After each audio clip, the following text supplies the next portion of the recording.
بسم اللہ الرحمن الرحیم۔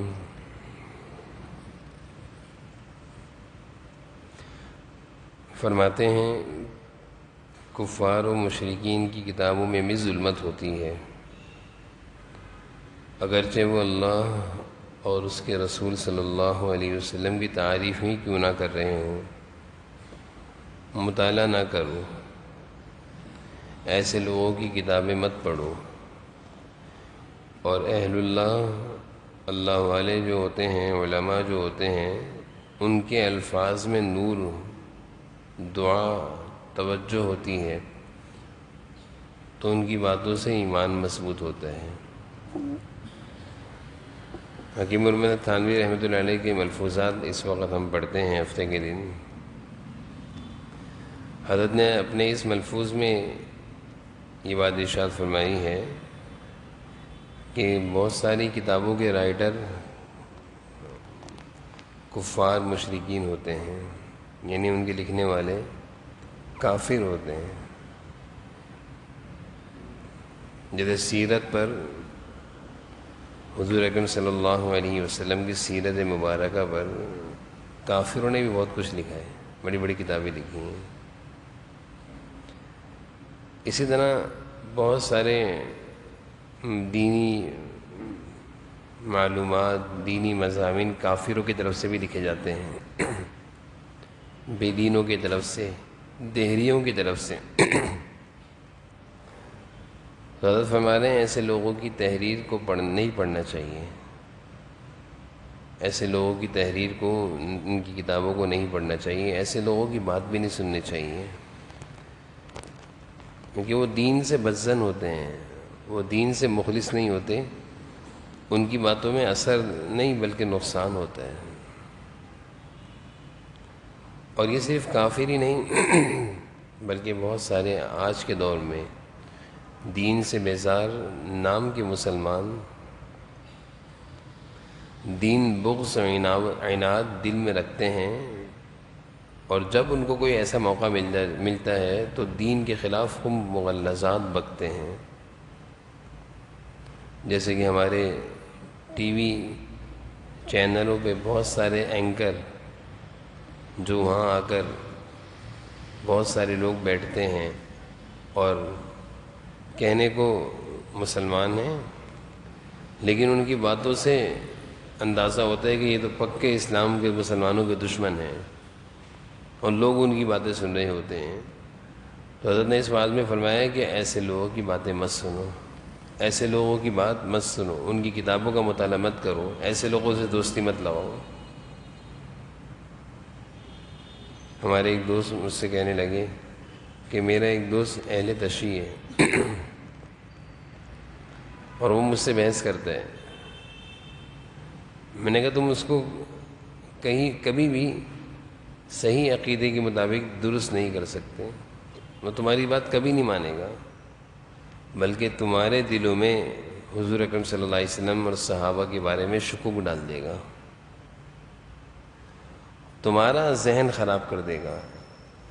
بہت سارے یونیورسٹیوں میں، کالجوں میں، اسکولوں میں ایسے لڑکے ہوتے ہیں، ان کو تو پوری ٹریننگ ہوتی ہے، ان کو پوری ٹریننگ ہوتی ہے، وہ قرآن کو بھی کہہ دیں گے یہ قرآن نہیں ہے، یہ ایسے اپنی طرف سے بنا لیا، نعوذ باللہ۔ ان کو اس چیز کی پوری ٹریننگ دی جاتی ہے۔ ہمارا مسلمان کا بچہ، کیونکہ بچپن سے اس کو اسکولوں میں ڈال دیا، اس کو پتہ ہی نہیں قرآن کیا ہے، حدیث کیا ہے، حضور صلی اللہ علیہ وسلم کیا ہے، صحابہ کیا ہیں۔ تو اس لیے ہمارا مسلمان کا نوجوان بھی ہوگا، اس کو دینی معلومات نہیں ہوں گی، اور یہ بے دین لوگ جو ہوتے ہیں ان کے بچے اپنے مذہب کے بارے میں جانتے ہیں، جبکہ وہ غلط ہیں۔ کیونکہ اسکول میں، کالجوں میں، یونیورسٹیوں میں ایک ساتھ بیٹھنا، اٹھنا، پڑھنا ہوتا ہے، پڑھانے والے بھی بعض دفعہ ایسے ہوتے ہیں جن کا دین سے کوئی تعلق نہیں ہوتا۔ یہ بڑی خطرے کی چیز ہے، اس کا بڑا نقصان ہوتا ہے۔ ایسے لوگوں سے اپنے آپ کو بچانا چاہیے، نہ ان سے بحث کرنی چاہیے، نہ ان کے بارے میں زیادہ فکر کرنی چاہیے۔ خطرہ ہے کہ وہ ہمیں راہ راست سے نہ ہٹا دیں، ہمیں راہ راست سے نہ ہٹا دیں۔ نہ ہی ایسے لوگوں کی کتابیں پڑھنی چاہیے، نہ ہی ایسے لوگوں کی تقریر سننی چاہیے، نہ ہی ایسے لوگوں کے کوئی کلپ آ جائے نا یوٹیوب کے فیس بک کے کلپ وہ بھی نہیں سننے چاہیے. ہر ایک کی بات سنیں گے تو ذہن خراب ہو جائے گا. وہ پتہ نہیں اپنی تحریر میں کیا کہہ رہا ہے، اپنی گفتگو میں کیا کہہ رہے ہیں، سن لی دل خراب ہو جائے گا کہ بات تو اس کی صحیح ہے، ایمان چلا جائے گا. اس لیے حضرت فرما رہے ہیں کہ ان کی کتابوں میں بھی ظلمت ہوتی ہے، گناہ، ان کے بولوں میں بھی ظلمت ہوتی ہے، گمراہی، کفر اور شرک. ان کے ساتھ بیٹھنے میں بھی خطرہ ہے، ان کے ساتھ بیٹھنے میں بھی خطرہ ہے. ضرورت کے وقت ضرورت کی بات ہو پھر راستہ الگ کریں. آگے حضرت فرما رہے ہیں شیخ سفر آخرت کا ساتھی ہوتا ہے، راہ دیکھا ہوا ہوتا ہے، راستے کے خطرات اور ٹھوکروں کی اطلاع دیتا رہتا ہے، بلکہ ان سے بچاتا بھی ہے.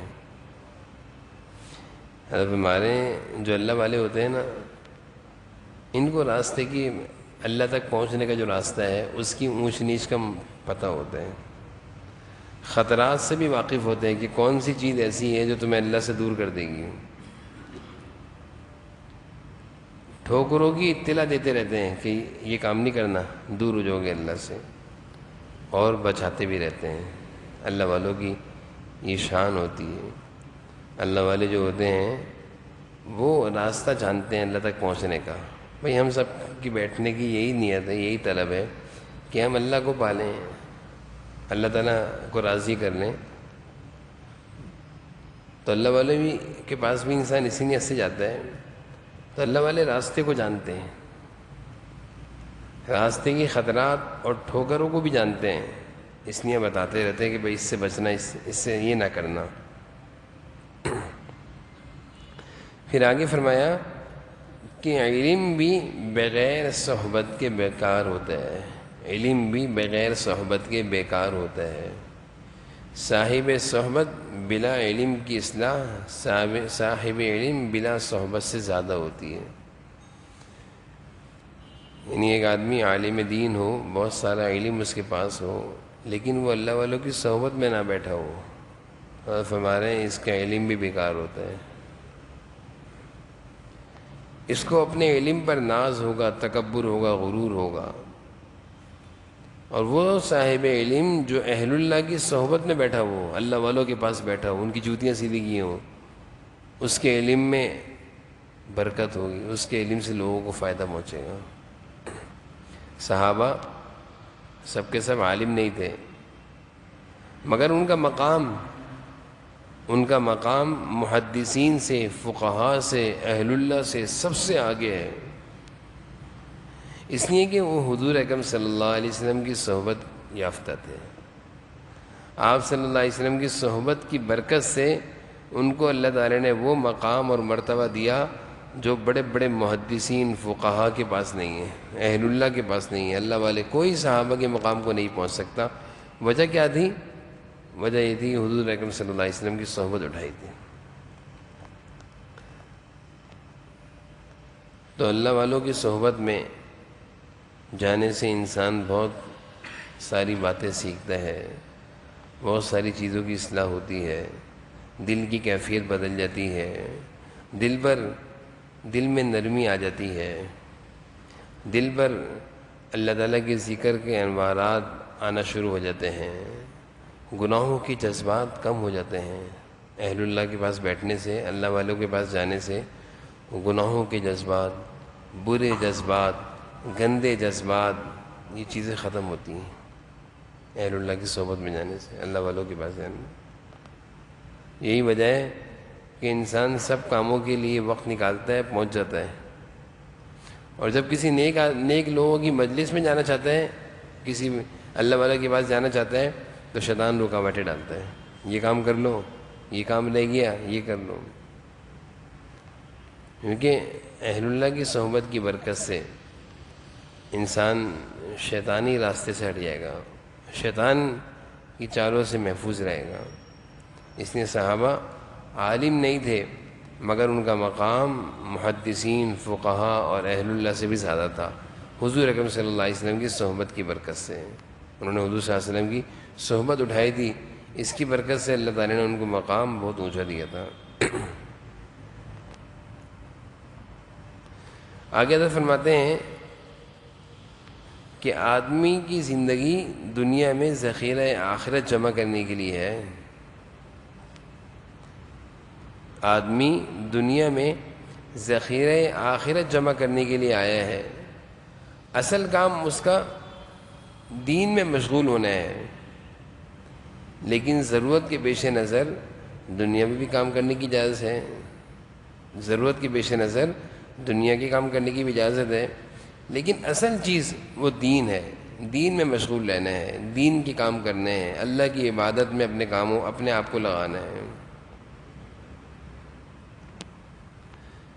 اصل انسان کی زندگی کا مقصد وہ دنیا نہیں ہے، اصل اس کی زندگی کا مقصد دین کو حاصل کرنا، شریعت کے مطابق دین کے مطابق زندگی گزارنا، اللہ کی عبادت میں اپنے اوقات کو صرف کرنا، زیادہ سے زیادہ وقت جو فارغ ہو اللہ کی عبادت میں لگانا، یہ انسان کی زندگی کا مقصد ہے۔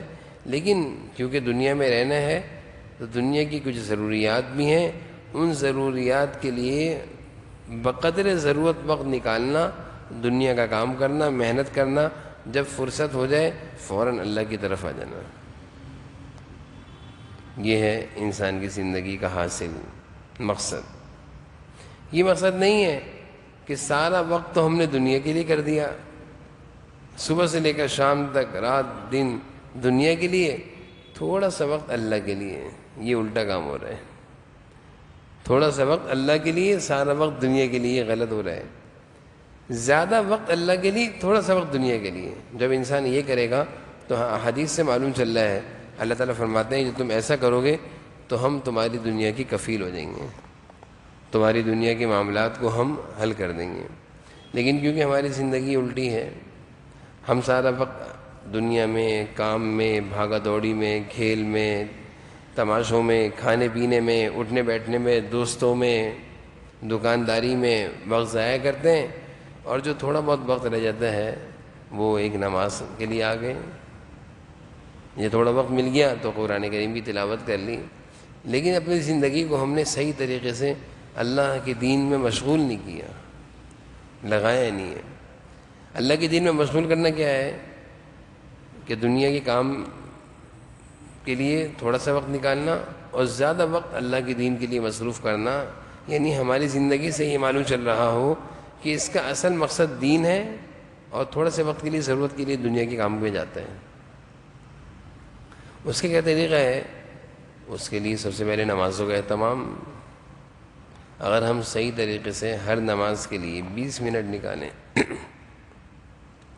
اگر ہم صحیح طریقے سے ہر نماز کے لیے 20 منٹ نکالیں اور یہ 20 منٹ مسجد میں ہم دیں، تو 20 منٹ 5 نمازوں کے ہو گئے،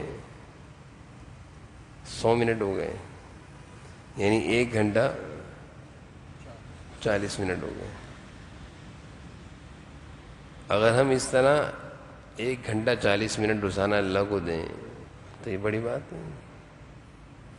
پھر اس کے علاوہ ہم اپنے اوقات میں سے تھوڑا سا وقت قرآن کریم کی تلاوت کرنے نکالنے۔ اگر انہی 20 منٹ میں قرآن کریم کی تلاوت کر لیں تو یہ بھی صحیح ہے۔ اگر یہ نہیں کر سکتے تو اس سے بہتر ہے کہ 10 منٹ قرآن کے لیے نکالیں، تو 1 گھنٹہ 50 منٹ ہو گئے۔ ایک معمول یہ بنا لیں کہ میں نے 1 تسبیح استغفار کی پڑھنی ہے، 3 تسبیح درود شریف کی پڑھنی ہے، اس میں بھی 10 منٹ لگیں گے، 15 منٹ لگیں گے، 20 منٹ لگیں گے، تو اور مزید وقت بڑھتا جا رہا ہے۔ تو تسبیح پڑھنے کے لیے بیٹھنا نہیں ہے، چلتے پھرتے ہی پڑھ سکتے ہیں، یعنی اپنے اوقات کو کھینچ کر اللہ کے دین کی طرف لائیں۔ جیسے ہم اپنے اوقات کو کھانے کے لیے مصروف کرتے ہیں، دیگر کاموں کے لیے مصروف کرتے ہیں، اسی طرح اپنے اوقات کو ہم ان چیزوں میں ملائیں کہ میں نے اتنا وقت مسجد میں نماز کے لیے دینا ہے، اتنا وقت تلاوت کے لیے دینا ہے، اتنی میں نے تسبیح استغفار کی پڑھنی ہے، اتنی درود شریف کی پڑھنی ہے۔ اس طرح ہم اپنے اوقات کا ایک حساب بنا کر مخصوص کریں گے کہ اور پھر ہم سوچیں کہ ہم کتنا وقت اللہ کو دیتے ہیں، کتنا وقت ہم نماز کو دے رہے ہیں، کتنا وقت ہم تلاوت کو دے رہے ہیں، کتنی تسبیحات میں کر رہا ہوں.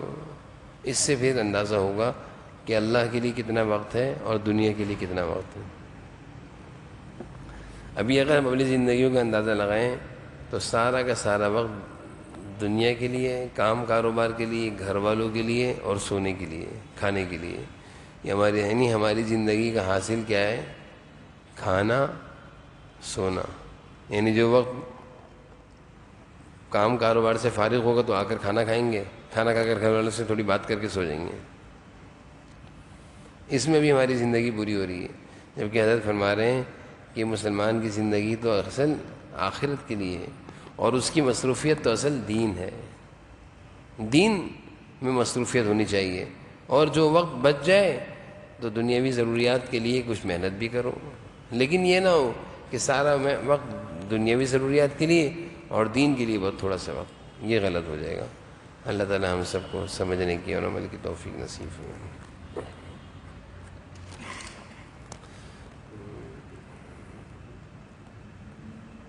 قول النبی صلی اللہ علیہ